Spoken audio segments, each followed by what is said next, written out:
मैंने पढ़ा है कि होर्डिंग विज्ञापन के पेशेवर डिजाइनर एक नियम का पालन करते हैं जिसे वे 3 सेकंड नियम कहते हैं। किसी वाहन में बैठा व्यक्ति उस होर्डिंग पर क्या लिखा है उसे 3 सेकंड या उससे कम समय में देख और समझ सके, यह जरूरी है। अगली बार जब आप हाईवे पर हों तो आप देख सकते हैं कि सबसे अच्छे होर्डिंग्स के संदेश बहुत छोटे और कुछ ही सेकंड में समझ में आने वाले होते हैं। तो आज हम 7 चर्चों को लिखे गए 7 पत्र खोलने जा रहे हैं। ये पत्र प्रभु द्वारा बहुत ही समझदारी से छोटे पत्रों के रूप में डिजाइन किए गए थे। ये बिल्कुल सीधी बात करते हैं। इन्हें कुछ ही मिनटों में आसानी से समझा जा सकता है। अब भले ही ये पत्र पश्चिमी मध्य एशिया माइनर यानी आज के तुर्की में स्थित कुछ खास चर्चों को लिखे गए थे, इन पत्रों को शास्त्र में इसलिए दर्ज किया गया ताकि हर चर्च, आपका और मेरा चर्च और सच कहें तो हर मसीही इन्हें खोल सके। हम वही चेतावनियां सुन सकते हैं। हम प्रभु जो चर्च के प्रधान चरवाहे हैं से वही प्रोत्साहन भी पा सकते हैं। अब इन 7 पत्रों में से प्रत्येक पत्र एक स्वर्गदूत द्वारा पहुंचाया जाता है। यह वही एंजेलॉस है, वह संदेशवाहक जो उस चर्च का प्रतिनिधित्व करता है, और मुझे लगता है कि यह सबसे अधिक संभावना है कि वह पास्टर या शिक्षक है। पहला पत्र इफिसुस के चर्च को लिखा गया है। इस पर यीशु मसीह का हस्ताक्षर है, जैसा कि यहाँ अध्याय 2 की पहली आयत में वर्णित है। यीशु का वर्णन इस रूप में किया गया है कि वह अपने दाहिने हाथ में 7 सितारे थामे हुए हैं और 7 सुनहरे दियों के बीच में चलते हैं, यानी ये चर्च। यह एक अच्छा स्मरण है कि यीशु मसीह कोई दूरस्थ उद्धारकर्ता नहीं है, बल्कि वे बहुत सक्रिय हैं और हर चर्च के बारे में भली भांति जानते हैं। अब यहाँ आयत 2 और 3 में प्रभु इस चर्च की उनके अच्छे कार्यों, परिश्रम और धैर्यपूर्ण सहनशीलता के लिए सराहना करते हैं। उन्होंने सिद्धांत की शुद्धता को भी अपनाया है। यहाँ वे कहते हैं कि उन्होंने उन लोगों की परीक्षा की जो अपने आप को प्रेरित कहते हैं लेकिन है नहीं, और उन्हें झूठा पाया। और मुझे आपको बताना है प्रियजनों, काश आज चर्च अपने प्रचारकों को भी उसी शास्त्र की कसौटी पर परखता। जब आप टेलीविजन चालू करें या कोई पॉडकास्ट देखें तो ऐसा ही करें, उन्हें शास्त्रों के आधार पर परखें। अब 6ठी आयत में उनकी निकोलाइतियों का विरोध करने के लिए सराहना की गई है। यह एक ऐसा समूह था जो अपने आप को मसीही कहता था, लेकिन वास्तव में यौन अनैतिकता में लिप्त होने को सही ठहराता था। यही उनकी तरह तरह की पूजा थी। निकोलाइतियों के लिए कुछ भी अनुमेय था। अब तक इफिसुस की यह कलीसिया ऐसी लगती है जिसमें आपको शामिल होना चाहिए अगर आप इस शहर में आ रहे हैं, लेकिन आपको फिर से सोचना पड़ सकता है। प्रभु यहाँ 4थी आयत में लिखते हैं, मुझे तुम्हारे विरुद्ध यह कहना है कि तुमने अपनी पहली प्रेम को छोड़ दिया है। दूसरे शब्दों में, इस कलीसिया का मसीह और एक दूसरे के प्रति प्रेम ठंडा पड़ गया है। आप इन्हें ईश्वर के जमे हुए चुने हुए भी कह सकते हैं। वे सभी नियमों का पालन कर रहे थे, लेकिन मसीही संबंधों की गर्माहट खो चुके थे। अब यही वह जगह है जहां उन्हें इसे व्यवहार में लाना है। इसमें सुधार की आवश्यकता थी। आयत 5, पश्चाताप करो और वे काम करो जो तुमने पहले किए थे। वैसे यह उत्साहजनक है। उन्हें फिर से शुरू करने की जरूरत नहीं है। उन्हें बस अपने कदम वापस वहीं ले जाने हैं जहां से वे भटके थे, यानी मसीह के साथ वह प्रेमपूर्ण संबंध, इससे पहले कि वे अवज्ञाकारी हो गए किसी हद तक। अब अगर वे पश्चाताप करने से इनकार करते हैं तो यीशु यहाँ आयत 5 के अंत में कहते हैं, मैं तुम्हारा दीवट उसके स्थान से हटा दूंगा। इसका अर्थ है कि भविष्य में उनकी सेवकाई के लिए कोई प्रभावशीलता नहीं रहेगी। दुनिया के लिए उनके सुसमाचार की गवाही की ज्योति वास्तव में बुझ जाएगी। प्रियजनों, आज कई ऐसी कलीसियाएं हैं जहां सभाएं होती हैं, सुंदर भवन हैं, लेकिन उनमें कोई प्रकाश नहीं है। वे अपने चारों ओर की दुनिया की तरह ही अंधकारमय हैं। ऐसा इसलिए है क्योंकि उन्होंने अपना प्रकाश खो दिया है। ईश्वर ने उनकी अवज्ञा के कारण दीवट को हटा लिया है। अब अगला पत्र यहाँ स्मिर्ना की कलीसिया को लिखा गया है। इस कलीसिया की उनकी विश्वास योग्यता के लिए सराहना की गई है। उन्होंने भारी उत्पीड़न के बीच भी विश्वास बनाए रखा। हम इतिहास से जानते हैं कि वे रोमी उत्पीड़न से पीड़ित थे। उन्हें शहर में यहूदी लोगों के हमलों का सामना करना पड़ा।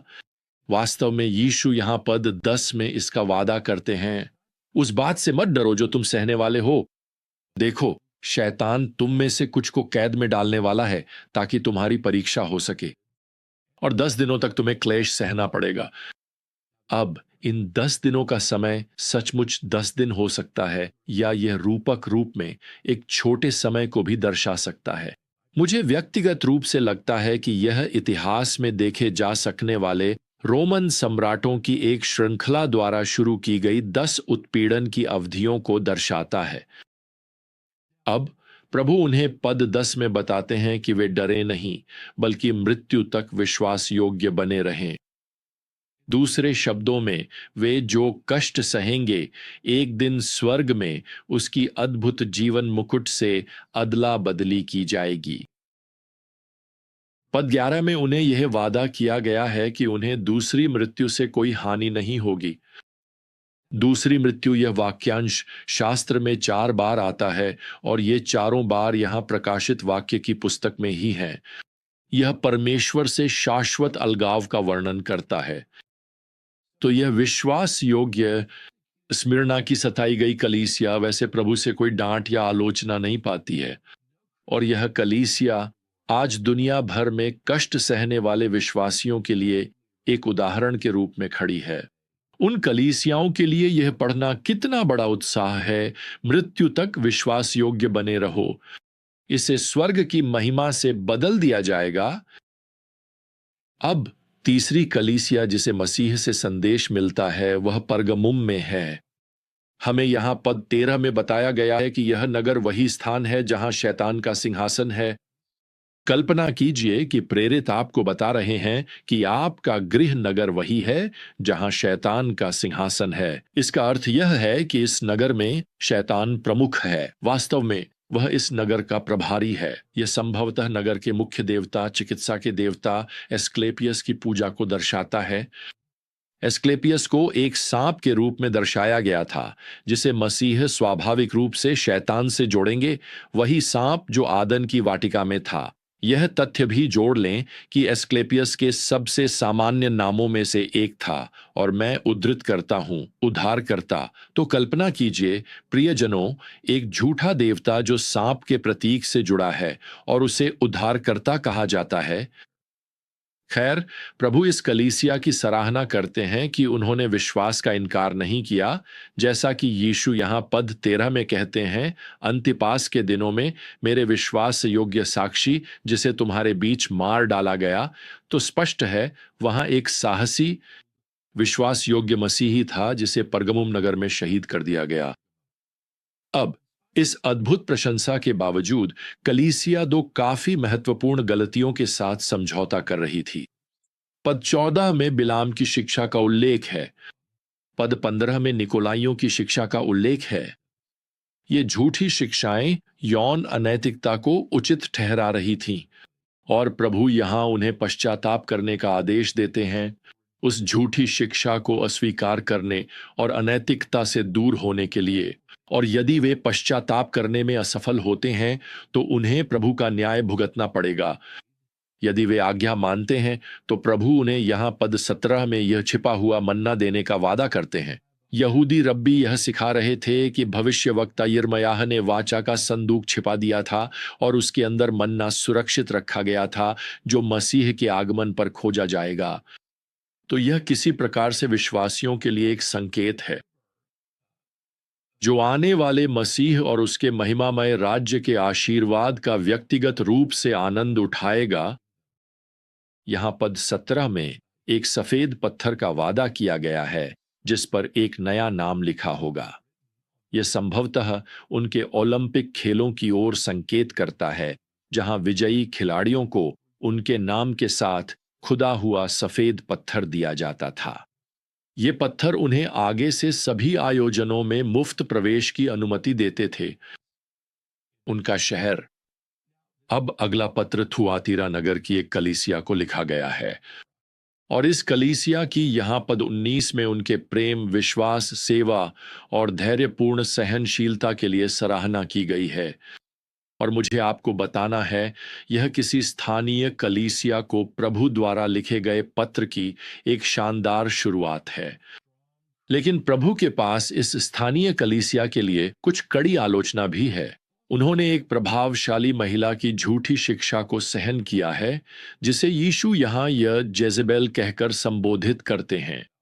पद 20 कहता है, वह अपने आप को भविष्यवक्ता कहती है और मेरे सेवकों को यौन अनैतिकता करने और मूर्तियों को चढ़ाए गए भोजन को खाने के लिए बहका रही है। तो यह महिला बहुत से लोगों को भटका रही है, और कलीसिया सच कहें तो उसे अनुशासित करने या अपने बीच से हटाने में असफल रही है। उन्होंने सच कहें तो कुछ भी नहीं किया, बस आंखें मूंद ली हैं। खैर, यीशु इस कलीसिया की परवाह करते हैं। वह उनकी इतनी परवाह करते हैं कि उन्हें कुछ करने के लिए कह रहे हैं। पद 22 यह है जो वह करने जा रहे हैं। मैं उसे रोग शैया पर डाल दूंगा, और जो उसके साथ व्यभिचार करते हैं उन्हें भी बड़ी पीड़ा में डाल दूंगा, यदि वे उसके कामों से मन न फिराएं, और मैं उसके बच्चों को मार डालूंगा। यह उन लोगों की ओर संकेत है जो उसका अनुसरण करते हैं। अब जो लोग उसकी झूठी शिक्षा का अनुसरण नहीं करते, यीशु उन्हें यहां पद 25 में आदेश देते हैं कि जो तुम्हारे पास है उसे मेरे आने तक दृढ़ता से थामे रहो। वो कह रहे हैं, देखो, समझौता मत करो, उनका अनुसरण मत करो जो तुम्हें परमेश्वर के वचन से दूर ले जाएंगे। अब मैं एक क्षण के लिए वापस जाना चाहता हूं उस कथन पर जो यीशु ने पद 13 में कहा था। वह कहते हैं, मैं जानता हूं कि तुम कहां रहते हो। मुझे यह वाक्यांश बहुत पसंद है।